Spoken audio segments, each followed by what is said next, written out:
ইসরায়েলের পার্লামেন্ট নেসেটে ফিলিস্তিনের অধিকৃত পশ্চিম তীরকে নিজেদের ভূখণ্ডে যুক্ত করার একটি বিতর্কিত বিল প্রথম ধাপে অনুমোদন পেয়েছে। আন্তর্জাতিক আইনের লঙ্ঘন হিসেবে বিবেচিত এই পদক্ষেপটি ফিলিস্তিনি ভূমি দখলের সমান বলে আল জাজিরা জানিয়েছে। 21 অক্টোবর নেসেটে 120 সদস্যের মধ্যে 25 থেকে 24 ভোটে বিলটি প্রাথমিক অনুমোদন পায়। যদিও প্রধানমন্ত্রী বেনিয়ামিন নেতানিয়াহু ও লিকুদ পার্টি বিরোধী কিছু জোটসঙ্গী ও বিরোধী সদস্য বিলের পক্ষে ভোট দিয়েছেন। বিলটি এখন সদস্যদের পররাষ্ট্র ও প্রতিরক্ষা কমিটিতে পাঠানো হয়েছে।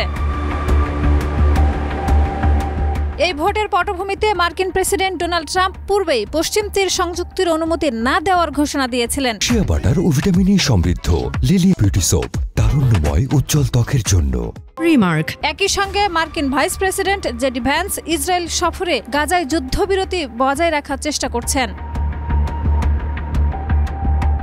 নেতানিয়াহুর লিকুদ পার্টি ভোটকে বিরোধী দলের উস্কানি বলে আখ্যায়িত করেছে এবং বলেছে এটি মার্কিন ইসরায়েল সম্পর্কের ক্ষতি করতে পারে। পশ্চিম তীর সংযুক্ত হলে দ্বিরাষ্ট্র সমাধানের সম্ভাবনা প্রায় শেষ হবে।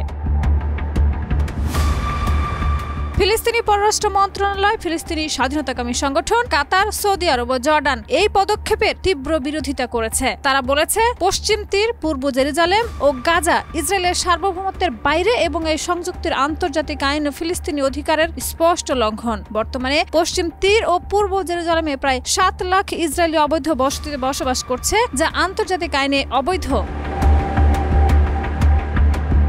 শাহিদা রুবি, মাই টিভি।